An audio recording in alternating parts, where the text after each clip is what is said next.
Hi guys, today we are making beetroot smoothie. It's gonna have apple, yogurt, sugar, beetroot, and ice cubes.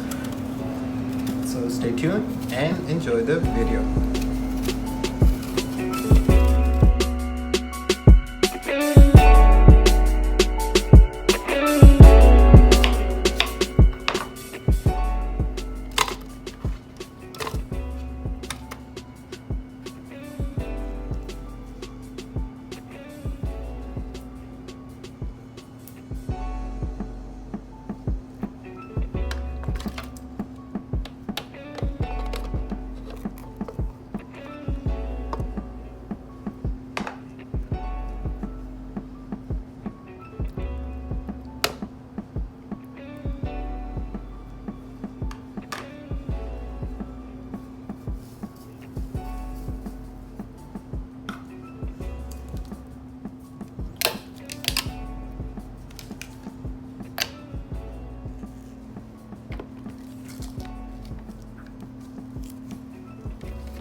Alright guys, this is by far the easiest and the best recipe of beetroot with an apple. Do try this recipe and let me know. I'll see you guys on the next one. Until then, take care. Bye now.